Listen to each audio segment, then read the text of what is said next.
देखें question number 5 में कहता है कि show that the triangle with its vertices, एक ट्राइंगल है जिसके ये वर्टिसेस हैं 6 1, फिर वर्टेक्स बी इसका बनता है 2 7 और वर्टेक्स सी इसका है -6 -7। कहते हैं यूजिंग स्लोप्स, स्लोप्स के जरिए आपने प्रूव करना है कि the triangle with these vertices is a right triangle. Slopes के जरिए प्रूव करें कि ये ट्राइंगल जो है ये राइट ट्राइंगल है। अब कैसे प्रूव करेंगे?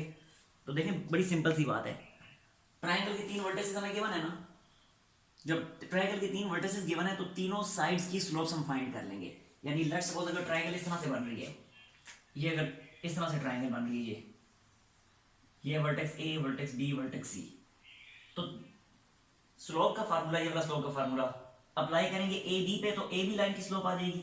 इसी तरह स्लोप का ये फार्मूला बी सी पे अप्लाई करेंगे तो बी सी लाइन की स्लोप आ जाएगी।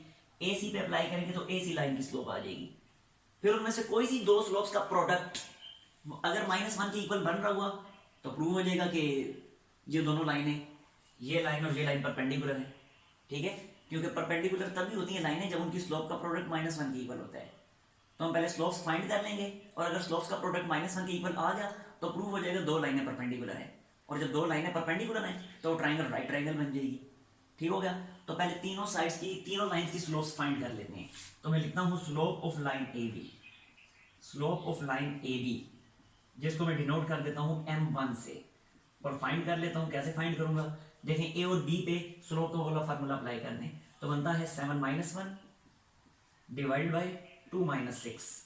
तरतीब का ख्याल रखना, मैं बार बार कह रहा हूँ, जब 7 -1 है तो अगले स्टेप में फिर नीचे 2 -6 होगा।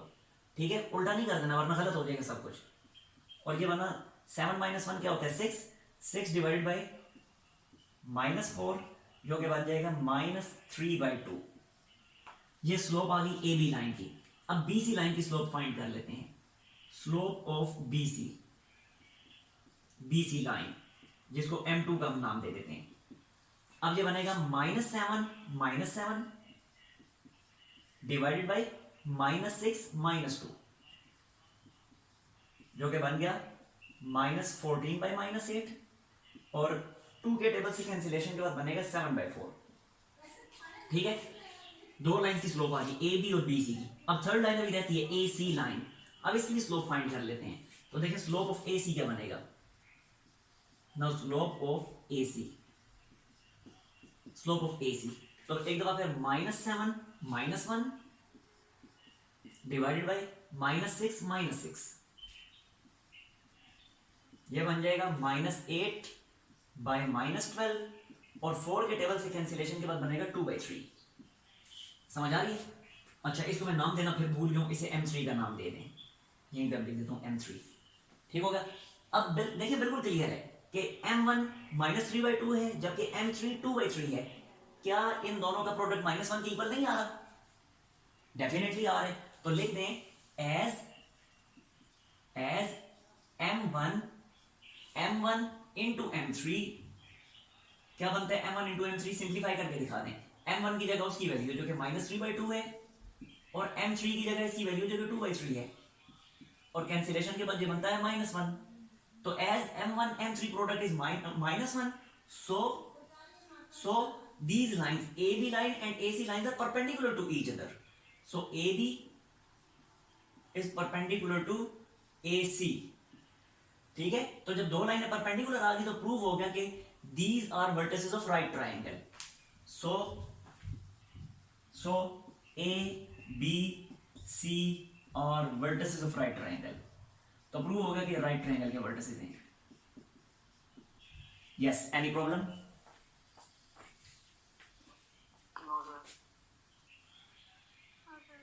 स्क्रीनशॉट लें जल्दी से।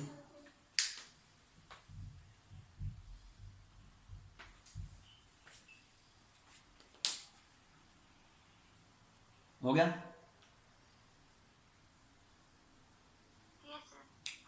हमारा अच्छा,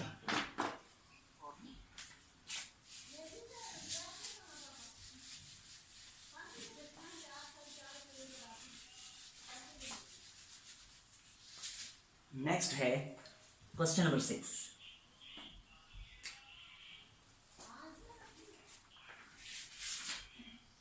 देखिए क्वेश्चन नंबर 6 में कहता है कि the 3 points A B C, point A है जिसके कोऑर्डिनेट्स हैं 7 एंड -1, पॉइंट बी है इसके कोऑर्डिनेट्स हैं -2 एंड 2, पॉइंट सी है इसके कोऑर्डिनेट्स हैं 1 एंड 4।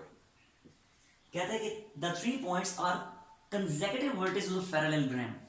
कहते हैं कि तीनों जो है ये पैरेलल ग्राम के कंसेक्यूटिव वर्टिसेस हैं, यानी इकट्ठे 3 वर्टिसेस हैं। ठीक है, कहते हैं find the fourth vertex of parallelogram. उसी पैरेलल ग्राम का अपने फोर्थ वर्टेक्स फाइंड करना है।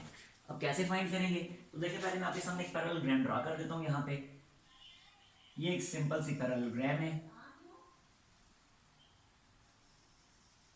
ये ठीक है, ए बी सी डी। अब पॉइंट ए के जो कोऑर्डिनेट्स हैं वो हमें गिवन है, वो क्या है 7 एंड -1। पॉइंट बी के कोऑर्डिनेट्स हैं -2 एंड 2। पॉइंट सी के कोऑर्डिनेट्स हैं 1 एंड 4। कहता है पॉइंट डी के कोऑर्डिनेट्स आप फाइंड करके दिखाएं। अब पॉइंट डी के कोऑर्डिनेट्स हम कैसे फाइंड करेंगे, तो हम पॉइंट डी के कोऑर्डिनेट्स को फिर एक्स वाई सपोज कर लेते हैं। ठीक है, तो ये मैंने पॉइंट डी के कोऑर्डिनेट्स को सपोज कर लिया एक्स वाई, पॉइंट डी के कोऑर्डिनेट्स को एक्स वाई सपोज कर लिया। अब एक्स वाई की वैल्यू मैं फाइंड कर लूंगा सिंपली, जो एक्स वाई की वैल्यूज होंगी वही वर्टेक्स डी होगा।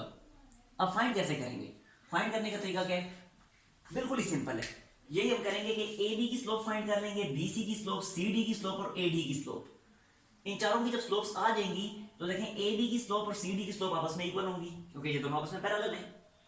बिल्कुल ऐसे ही बी सी की स्लोप और ए डी की स्लोप ये आपस में इक्वल होंगी, क्योंकि ये भी पैरेलल है। इस तरह हमारे पास 2 इक्वेशंस आ जाएंगी, उन दोनों इक्वेशंस को सोल्व कर लेंगे तो एक्स और वाई की वैल्यूज आ जाएंगी। ठीक होगा, तो मैं आपको जो है करके दिखा देता हूँ प्रैक्टिकली। तो पहले मैं ए बी लाइन की स्लोप फाइंड कर लेता हूँ। मैं लिखता हूँ slope of line A B, slope of line A B, और इसको मैं नाम दे देता हूँ m1 का। ठीक है, तो ये बनता है 2 माइनस माइनस, मैं डायरेक्टली कर रहा हूँ, ठीक है, क्योंकि अब मेरे पास स्पेस का मैं बोर्ड छोटा है। तो 2 माइनस इंटू -1 यानी 2 + 1 जो कि बनता है 3 डिवाइडेड बाई -2 -7 यानी -9। ठीक हो गया, और सिंप्लीफिकेशन के बाद ये बनेगा -1/3। तो ये इस ए बी लाइन की स्लोप आ गई। अब बी सी लाइन की स्लोप की तरफ हम आते हैं। तो देखें slope of B C, slope of B C line, जिसको नाम दे देते हैं m2 का। और अब ये क्या बनेगी 4 - 2 जो कि बनता है 2 डिवाइडेड बाई 1 माइनस इंटू -2 यानी 1 + 2 जो कि है 3। ठीक हो गया, ये बी सी लाइन की स्लोप आ गई।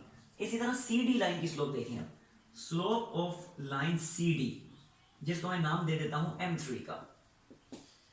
ठीक हो गया,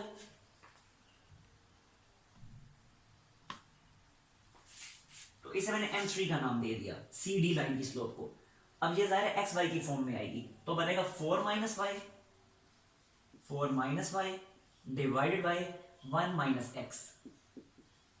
ठीक है, और आखिर में ये वाली जो लाइन है ए डी लाइन, इसकी slope, no slope of line A D, जिसको मैं नाम दे दूंगा m4 का। और अब ये क्या होगी, ये सिंपली होगी y माइनस इंटू -1 यानी y + 1 डिवाइडेड बाई x -7। यहां तक किसी को कोई इशू? क्लियर है यहां तक? अच्छा, अब जरा देखें, अब बिल्कुल क्लियर है कि ए बी लाइन और सी डी लाइन ये दोनों आपस में पैरेलल है ना। तो जब ये दोनों लाइंस आपस में पैरेलल हैं तो इसका मतलब है इन दोनों की स्लोप्स आपस में इक्वल हुई। तो हम यहां पे कह देते हैं कि as A B line is parallel to, ये पैरेलल का साइन है, is parallel to C D line, so slopes are equal. तो ए बी की स्लोप थी m1, तो इसलिए m1 equals to C D की स्लोप जो है वो है m3, so m1 is equal to m3। ठीक होगा, और अगले स्टेप में m1 और m3 की वैल्यूज पुट करने। तो देखें m1 और m3 की वैल्यूज में पुट कर रहा हूं। m1 की ये वैल्यू हमने फाइंड कर रखी है -1/3, तो ये लिखा -1/3 इक्वल्स टू m3 की वैल्यू ये हमने फाइंड कर रखी है 4 - y over 1 - x, 4 - y over 1 - x। Cross multiply कर दें तो 1 - x जब यहां आके इस -1 से मल्टीप्लाई होगा तो ये बनेगा -1 + x, साइंस चेंज हो जाएंगे। और ये 3 जब इधर आके मल्टीप्लाई होगा तो बनेगा 12 - 3y। ठीक हो गया, और अगले स्टेप में इसको लिखा जा सकता है x plus 3y minus 3y इधर शिफ्ट हो गया तो बना x प्लस 3y, और ये -1 यहाँ के 12 में ऐड होगा तो ये बनेगा 13, और इस वाली इक्वेशन को आप नाम दे दें इक्वेशन नंबर 1 का। ठीक है, दिस इज इक्वेशन नंबर 1। ठीक हो गया। अब इसी तरह एक और इक्वेशन हम बनाएंगे, BC लाइन और AD लाइन ये दोनों आपस में पैरेलल है तो इनकी स्लोप्स भी आपस में इक्वल होंगी। तो ये चीज हम यहां पे लिख देते हैं as BC line is parallel to AD line, so their slopes are equal. और इनकी स्लोप्स है क्या, देखें BC लाइन की स्लोप है m2 और AD लाइन की स्लोप है ये है m4। ठीक हो गया। अब वैल्यूज पुट कर दें, m2 की वैल्यू क्या है, m2 की वैल्यू है 2/3, तो ये मैंने m2 की जगह लिख दिया 2/3 is equal to m4 line की स्लोप क्या है, m4 की ये है y+1 over x minus 7, y+1 over x minus 7 cross multiply करें तो ये बनेगा 2x minus 14 and this is equal to 3y plus 3। ठीक हो गया। और ये बन गया 2x माइनस 3y इज इक्वल टू, ये 14 उधर जाके 3 में ऐड होगा तो ये बनेगा 17, और इसे नाम दे दें इक्वेशन नंबर 2 का। ठीक है। अब इन दोनों इक्वेशन को साइमल्टेनियसली सोल्व कर लें। अब सोल्व करने का मेथड वैसे आपको आता है, लेकिन चलो फिर भी मैं कर देता हूं। एक वैल्यू मैं आपको फाइंड करके दिखा देता हूं, दूसरी आप लोग फिर खुद भी कर लें। तो एक वैल्यू फाइंड करने के लिए मैं क्या करूंगा, देखिए यहां x का कोएफिशिएंट है 2, यहां x का कोएफिशिएंट है 1, तो इक्वेशन 1 को मैं 2 से मल्टीप्लाई करता हूं तो ये 2x बन जाएगा, फिर उसमें से सब्ट्रैक्ट कर दूंगा। ठीक है, सब्ट्रैक्शन के बाद x रिमूव हो जाएगा। तो सिंपली मैं लिखता हूं कि equation number 1 multiplied by equation 2। जी अगर ऐड कर दें तो मतलब हम y के कोएफिशिएंट को कर सकते हैं ना? हाँ ठीक है, बिल्कुल सही कह रही हैं आप। मेरी नजर गुजर नहीं पड़ी, ध्यान मैंने नहीं दिया। वाकई कुछ भी ऐसा करने की जरूरत नहीं है, डायरेक्टली इन दोनों को ऐड कर दे 1 और 2 को, 1 और 2 को ऐड कर दे, y रिमूव हो जाएगा। तो adding 1 and 2, adding equation 1 and equation number 2। तो इक्वेशन 1 है x plus 3y is equal to 13, और ये है 2x माइनस 3y is equal to 17। Simply इनको ऐड किया तो ये दोनों कैंसिल हो गए, ये बन गया 3x और ये बन जाएगा एडिशन के बाद 30, तो x की वैल्यू यहां से आ जाएगी 10। अब x की वैल्यू को पुट करने में से किसी भी एक इक्वेशन में y की वैल्यू भी आ जाएगी। ठीक हो गया। अब जल्दी से स्क्रीनशॉट लें और अगर कोई इशू है तो पूछ लें।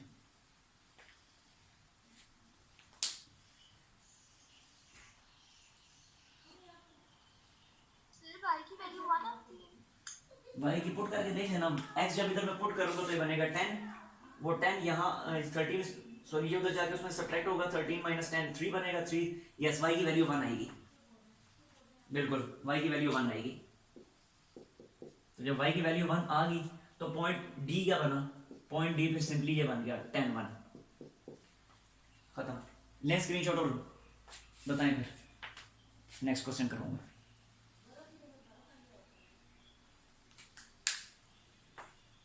Okay sir. हो गया।